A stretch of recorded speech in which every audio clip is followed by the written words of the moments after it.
لو تناهيتم إلى سر الحياة وصنعتم كائنا حيا نرى. خواہشات کی دو قسمیں ہیں. There are two types of خواہشات. انگلش میں ہم جب بچپن میں پڑھتے تھے اسی طرح یاد کرتے تھے. خواہشات کی کتنی قسمیں ہیں؟ دو قسمیں. ایک قسم ہے حلال خواہش. کیا ہے بھائی؟ بلکہ تین قسمیں آپ سمجھ لیں اور ڈیٹیل میں چلا جاتا. ایک ہے ایسی خواہش جس کو پورا کرنے سے اللہ خوش ہوتا ہے. کچھ خواہشات ایسی ہیں جو اللہ نے رکھی اس لیے کہ تاکہ پوری کیا کرو. سمجھ گئے ہوں گے آپ لوگ, ٹھیک ہے نا؟ تو وہ رکھی اللہ نے اس لیے ہیں تاکہ آپ وہ ان خواہشات کو بولو پورا کرو. اللہ چاہتے ہیں قل من حرم زینت اللہ التی اخرج لعبادی والطیبات من الرزق. اللہ کہتے ہیں کون ہے جس نے میرے بندوں کے لیے جو میں نے مزے کی چیزیں دنیا میں رزق کے طور پہ رکھی ہیں, کون ہے جس نے ان کو حرام کیا؟ تو ہے انسانوں کے لیے. دیکھو ہم روزے میں بھوکے پیاسے بیٹھے ہوتے ہیں, جیسے ہی سورج غروب ہوتا ہے دل چاہ رہا ہوتا ہے نا کھجور پکوڑے کھانے کا. کیا خیال ہے؟ خواہش ہوتی ہے کہ نہیں ہوتی؟ تو اس خواہش کو پورا کرنا جائز ہے یا ثواب ہے؟ ثواب ہے. افطار میں جلدی کرنا مستحب ہے. بھائی کھاؤ, اب نہیں کھا رہا جو فنڈر بن رہا ہے نا زیادہ کہ نہیں میں ایکچولی 1 گھنٹہ اور صبر کروں گا, گنہگار ہوگا وہ. سمجھتے ہو کہ نہیں سمجھتے ہو؟ ثواب نہیں ملے گا, الٹا کیا ہوگا؟ گناہ ملے گا اس کو کہ بھائی کیوں ایک تو سنت سے بغاوت کر رہا ہے. تو یہ وہ خواہشات ہیں. آپ کا دل چاہتا ہے اپنی بیوی سے محبت کرو تو یہ وہ خواہش ہے. شریف آدمی کا دل چاہتا ہے تو یہ وہ خواہش ہے جس پہ ثواب بولو ملتا ہے. ماں سے محبت, باپ سے محبت انسان کی فطرت کا حصہ ہے. اس محبت پہ یہ خواہش ہے آپ کی. آپ کا دل چاہتا ہے اپنے والد کو گفٹ دینے کا. انگریزوں کا بھی دل چاہتا ہے ہفتے میں سال میں 1 دفعہ کرسمس میں وہ گفٹ دیتے ہیں اپنے ابا کو. نہیں ہو تو پھر کسی سے پہنچوا دیتے ہیں کہ بیل بجا کے باہر کیک کا ڈبہ رکھ کے واپس آ جانا. اب نہیں اٹھائیں تو پھر ان کا ہیڈیک ہے, ہمارا ہیڈیک نہیں ہوا. میں یہ سب چیزیں ہوائی باتیں نہیں کر رہا, یہ ہو رہا ہے ان کی سوسائٹی میں. تو آپ کا دل چاہتا ہے یار میرے ابا ہیں, آج میں ان کو گفٹ دینا چاہتا ہوں, میں ان کو گاڑی دینا چاہتا ہوں, میں ان کو گٹکا دینا چاہتا ہوں. جو بھی عادت پڑی ہوئی ہے ان کو کیا کریں, ابا کو بھی تو عادتیں پڑی ہوئی ہوتی ہے نا. آج گولڈی میری طرف سے, ٹھیک ہے نا. تو اب مجھے ایک بات بتاؤ, یہ خواہشات وہ ہیں, بلکہ نبی نے تو اور آگے کی بات کی. نبی صلی اللہ علیہ وسلم نے فرمایا جو تجارت کرتا ہے دولت کمانے کے لیے اور اس کی نیت یہ ہے کہ میرا ہاتھ, حدیث کا مفہوم ہے میرا ہاتھ ہمیشہ اوپر رہے, کھلاؤں میں کھاؤں نہیں لوگوں سے لے کے, پیسہ آئے گا رشتہ داری جوڑوں گا, لوگوں کو کھلاؤں گا, سر اٹھا کے جیوں گا, اور ایمانداری سے تجارت کرے, یہ نیت ہے. تو نبی نے فرمایا ایسا تاجر قیامت کے دن پیغمبروں کے ساتھ ہوگا. اچھی سوچ ہے بھائی. میں لوگوں سے اکثر ایک بات کہتا ہوں کہ دیکھو صحیح حدیث ہے, ہمارے نبی صلی اللہ علیہ وسلم کے پاس ایک صحابی آئے بھیک مانگنے کے لیے. آپ نے فرمایا کہ جاؤ کچھ گھر میں ہے لے کر آؤ. وہ ایک برتن اٹھا کے لے آئے. آپ نے اس کو نیلام کیا, فروخت کیا چند درہم میں, اور کہا کہ کلہاڑی لاؤ, دستہ لاؤ, بزنس کرو, کاروبار کرو, لکڑیاں بیچو. بیچ کے نہ وہ ٹھیک ٹھاک رقم اٹھا کے لے آئے. پھر آپ نے فرمایا قیامت کے دن کسی کے چہرے پہ بھیک کا داغ ہو, اس سے بہتر ہے کہ تم کیا کرو, کام کرو. تو مجھے ایک بات بتاؤ کہ جب ایک شخص کا کشکول لے کے ہاتھ پھیلانا پیغمبر کو پسند نہیں ہے, تو ایک اسلامی کنٹری کا کشکول لے کے بھیک مانگنا کافروں سے وہ پیغمبر کو پسند ہوگا؟ حالانکہ وہ صحابی کافر سے بھیک نہیں مانگ رہے تھے, مسلمان سے. مسلمان بھی کون؟ سید الانبیاء محمد صلی اللہ علیہ وسلم کے سامنے ہاتھ پھیلا رہے تھے. آپ کو یہ پسند نہیں آیا کہ میں بھی تو مخلوق ہوں نا اللہ کی. بھائی مانگو کس سے؟ اللہ سے, اور کماؤ, دینے والے بنو, لینے والے مت بنو. تو ایک اسلامی ملک جو اسلام کے نام پہ بناؤ, وہ ہر 4 دن کے بعد بھیک لے کے دنیا کے سامنے بھیک مانگ رہا ہو, یہ ہمارے نبی کی غیرت کہاں برداشت کرے گی؟ تو ملک کو اس بدحالی سے کیسے نکالا جا سکتا ہے؟ عوام غریب ہو تو نکلے گی یا عوام مالدار ہو تو نکلے گا ملک اس مصیبت سے باہر؟ مالدار ہونا. تو اس لیے پیسہ کمانا اسلام میں برا نہیں ہے, ترغیبی عمل ہے. صحابہ میں بہت سارے صحابہ کروڑ پتی نہیں تھے, ارب پتی تھے. آپ کو پتا ہے ابو بکر کا شمار غریب صحابہ میں ہوتا ہے مالداروں میں ہوتا ہے؟ ٹھیک ٹھاک مالداروں میں ہوتا ہے. اربوں روپے کے اثاثے تھے ان کے پاس. حضرت عثمان جن کو جنت کی دنیا میں بشارت دی گئی ہے, جب ان کے تجارتی قافلے شام سے آتے تھے نا, مدینہ کی زمین ہلتی تھی, اونٹ اتنے زیادہ تھے, سمجھتے ہیں کہ نہیں, اتنے بڑا اونٹوں کا قافلہ آتا تھا نا مدینہ, جیسے ٹرین گزرتی ہے نا کوئی بھاری بھرکم, تو ہماری زمین کیا ہوتی ہے, ہلتی ہے. اتنا بڑا قافلہ آتا تھا مدینہ میں, پتہ چل جاتا تھا کچھ آ رہا ہے. 400 اونٹ گھوڑے ایک ایک وقت میں آپ نے جہاد میں دیے ہیں, تو ہوں گے کتنے آپ کے پاس. تو نبی نے تو ان کو نہیں کہا کہ اے عثمان تم نے کیا اتنی دولت رکھی ہوئی ہے, دیکھو میرے تو پیون زدہ کپڑے ہیں, میرے گھر میں تو کھانے کو روٹی نہیں ہے, اور تم اونٹوں کا بزنس کر رہے ہو, اور اونٹوں پہ تمہارے شام سے اور مصر سے ہوتے ہوئے اتنا مال آ رہا ہے. یہ بالکل نہیں, دنیا سے کیا کرو, دنیا دل لگانے کی جگہ نہیں ہے. نبی نے بتایا دل لگانے کی جگہ نہیں ہے, لیکن اس کا مطلب بتایا کہ دل نہ لگانے کا مطلب کیا ہے. یہ مطلب نہیں ہے کہ غریب بن جاؤ, کیونکہ حضرت عثمان کے پاس یہ دولت نہ ہوتی, عبد الرحمن ابن عوف کے پاس یہ دولت نہ ہوتی, حضرت مغیرہ ابن شعبہ کے پاس یہ دولت نہ ہوتی, تو جہاد میں جو مسلمانوں کو اکنامکلی ایک پاورفل بننا تھا اور ایک اسٹیٹ مضبوط ریاست قائم کرنی تھی, وہ کیسے قائم ہوتی؟ یا وہ وظیفوں یا پھوکوں والی سرکار سے ہو جاتی؟ وہ کیا خیال ہے بھائی؟ ایسے تھوڑی ہو جاتا ہے. اللہ نے دنیا کو کس سے جوڑا ہے؟ اسباب سے جوڑا ہے. دولت اگر بری چیز ہوتی تو سلیمان علیہ السلام کا اچھا تذکرہ قرآن نہ کرتا. سلیمان علیہ السلام کی لائف صرف لگژری نہیں تھی, بے انتہا لگژری لائف تھی سلیمان علیہ السلام کی. لگژری چھوٹا لفظ ہے اس کے لیے, سمجھ رہے ہیں؟ اتنا عالی شان تخت انہوں نے بنوایا, اپنے ایک موڑا بھی بنوا سکتے تھے, ایک چارپائی بھی کسی کارپینٹر کو بول کے کہ یار ایک 2-4 جوڑ دے, پر بیٹھنا ہی ہے نا. نا بادشاہ تھے تو اسٹائل کیسا تھا, بادشاہوں والا ایسا تخت.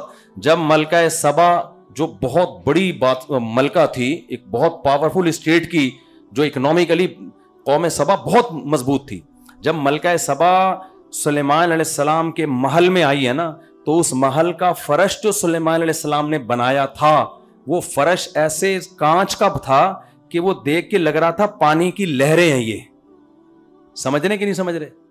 اللہ کے پیغمبر تھے, وہ کہتے ہیں مٹی کا ایک جھونپڑا سا بنا دو بس کافی ہے. نہیں بھائی, جب اللہ نے اتنی دولت دی ہے تو کیوں جھونپڑا بنائے بھائی, ہم ذرا اچھے انداز سے رہیں گے.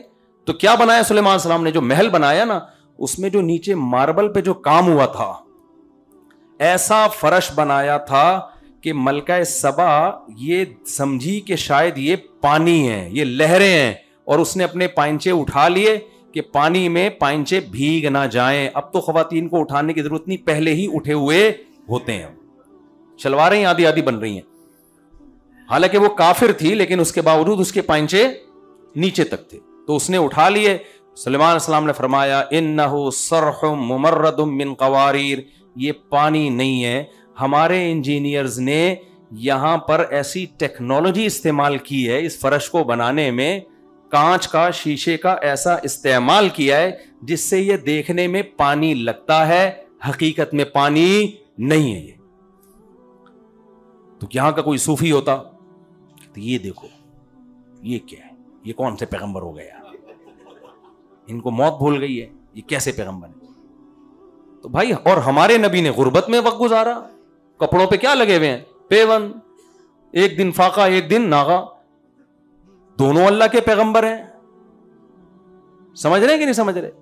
اور دونوں اللہ کے محبوب. ٹھیک ہے, ہمارے نبی کا مقام بہت ساری وجوہات کی بنیاد پہ زیادہ ہے, آخری نبی ہونے کی وجہ سے, اور بہت سارے جو اللہ نے. لیکن اگر دولت بری چیز ہوتی تو اللہ سلیمان علیہ السلام کو ایسی لگژری لائف کی اجازت مت دے. اور ایک اور بات تو وہ تو بتانے کی ہے نہیں, لیکن بتا رہا ہوں کیا. سلیمان علیہ السلام کی جب اتنی دولت تھی نا, تو بیویاں بھی اسی حساب سے تھیں ان کے پاس. میرے اور آپ کی طرح نہیں کہ دولت ہے, ایک لینڈ کروزر آ گئی, بنگلے آ گئے. بیگم, اب خواتین تو بیان نہیں سن رہی, انہوں نے مجھے پہلے بتا دیا تھا, انہوں نے بلایا ہی نہیں. سن رہی ہیں نہیں, انہوں نے مجھے بتا, میں نے تو مجھے غصہ ہوا کہ بھائی خواتین کو بیان میں لانا چاہیے تھا. یہ کہہ رہے تھے کہ ماڈرن خواتین ہیں مفتی صاحب. بھائی تو ہم کیا پردے دار تہجد گزاروں میں بیان کریں جا کے, ان کو کیا ضرورت ہے بیان کرنے کی؟ تو فضول بات ہو گئی نا. اللہ موسیٰ علیہ السلام کو سلیمان علیہ السلام کے پاس بھیج دیتا اگر اس وقت موجود ہوتے. موسیٰ علیہ السلام کہتے ہیں اللہ وہ تو پہلے ہی سلیمان ہے, مجھے کیا, میں کیا کروں گا وہاں جا کے. موسیٰ علیہ السلام کہتے کہ اللہ کی کبریائی, وہ کہتے بھائی میں بھی جاؤں, اللہ کی کبریائی مانتا ہوں. تو وہ کچھ مجھے یہاں آنے سے پہلے کہا کہ اصل میں وہ بڑی ماڈرن خواتین, ہم نے انتظام نہیں کیا. مجھے بڑا غصہ آیا, میں نے کہا اللہ کے بندے, تو انتظام تو ہم جب آ رہے ہیں اپنا گلا پھاڑ پھاڑ کے ہمارا گلا گھس گیا ہے تو کم از کم ہر آدمی چاہتا ہے کہ محنت کم ہو, آؤٹ پٹ اس کا زیادہ. گھر کی خواتین اگر ٹھیک نہیں ہوں گی آدمی انسان کا بچہ بن ہی نہیں سکتا ہے. لڑے گا وہ گھر جا کے, وہ کیا کرے گا یار. وہ بچوں کی تربیت تو عورت کے ہاتھ میں ہوتی ہے, آدمیوں کے ہاتھ میں تھوڑی ہے آج کل. تو اس لیے جو ہے نا یہ تھوڑا سا براڈ مائنڈیڈ بننے کی ضرورت ہے. میں تو آج کل اس کا قائل ہوں خواتین کے لیے مسجد میں نماز کا انتظام ہونا چاہیے. وہ ونس اپون اے ٹائم علماء نے کہا تھا فتنہ ہوگا, اب بھائی ہر جگہ دنیا میں عورت جا رہی ہے, فلم دیکھنے عورت جا رہی ہے, حیدری اور طارق روڈ کی مارکیٹوں میں عورت جا رہی ہے. جہاں مسجد میں آئے گی امام صاحب ڈنڈا لے کے کھڑے, فتنہ ہوگا یہاں اگر آئی تو. کہہ رہے بھائی ہم تو پتہ نہیں ہے کیسے, بالکل کامن سینس کے زمانہ کے لحاظ سے حکام کیا ہو جاتے ہیں, کچھ حکام چینج ہو جاتے ہیں. اور دوسری بات یہ پہلے کہیں بھی نہیں جاتی تھی, کسی کو کوئی ٹھرکی کو عورت دیکھنی ہوتی تو مسجد ہی میں آتا نا وہ. اب ٹھڑک کے لیے بہت ساری جگہیں بن چکی ہیں, ٹھڑک پوری کرنے کے لیے. کوئی اتنا پاگل نہیں ہوتا کہ وہ مسجد میں آئے کسی خاتون کو دیکھنے کے لیے, اور وہ بہت ساری جگہیں ہیں اب دنیا میں. تو اس طرح ہم لوگوں نے خواتین کو بالکل بے دخل کیا ہوا ہے اپنی ان معاملات سے, یہ غلط ہے. خیر بات لمبی ہو رہی ہے, جلدی سے بیان کو سمیٹوں میں. تو میں کیا بتا رہا تھا, ہاں سلیمان علیہ السلام کا نا کتنی لگژری لائف تھی, مغیرہ ابن شعبہ. اور ہاں میں یہ عرض کر رہا تھا کہ سلیمان علیہ السلام کی صحیح بخاری کی ایک روایت کے مطابق 60 بیویاں تھیں اور ایک روایت کے مطابق 100 بیویاں تھیں. کم سے کم 60 تو کنفرم تھی.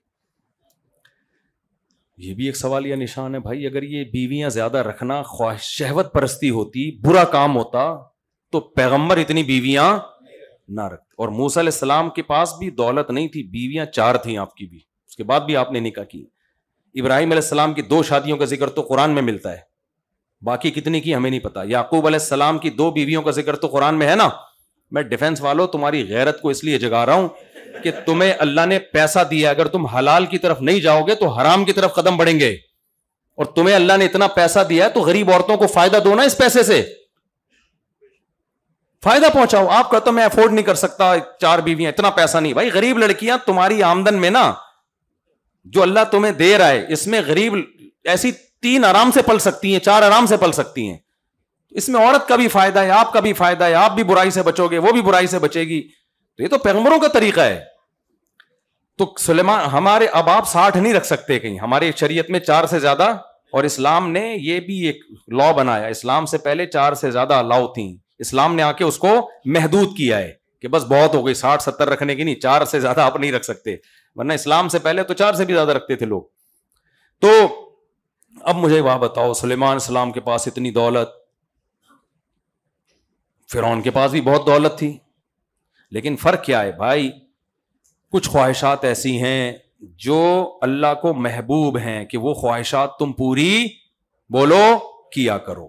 اسلام آپ سے وہ خواہشات نہیں چھڑواتا. بعض مذاہب جو دین فطرت پہ نہیں ہے انہوں نے ہر قسم کی خواہشات پہ پابندی لگا دی. سلے ہوئے کپڑے بھی نہیں پہنو. میں دنیا میں ٹریولنگ کی ہے, میں نے مذہبی رہنما دیکھے ہیں وہ بغیر سلے کپڑے پہن کے ساری زندگی گھومتے رہتے ہیں, سر پہ بال نہیں رکھتے, گنجے رہتے ہیں, شادی نہیں کرتے, کھانا نہیں, کوئی روٹی کھلا دے تو کھلا دیں, زندگیاں بیچاروں کی برباد ہو گئیں.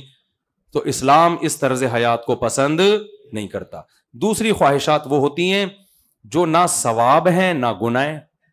کر لو تو ٹھیک ہے, نہیں کرو تو بھی ٹھیک ہے, سمجھ رہے ہو نا. کچھ مباح خواہشات ہوتی ہیں, آپ کا دل کر رہا ہے پب جی کھیلنے کا, بری چیز ہے یار, ٹائم ویسٹنگ ہے, لیکن خالی اس سے گناہ نہیں ہو. لڈو کھیلنے کا دل چاہ رہا ہے, آپ ویسے ہی کچھ دل چاہ رہا ہے بیٹھے بیٹھے گپ شپ لگانے کا.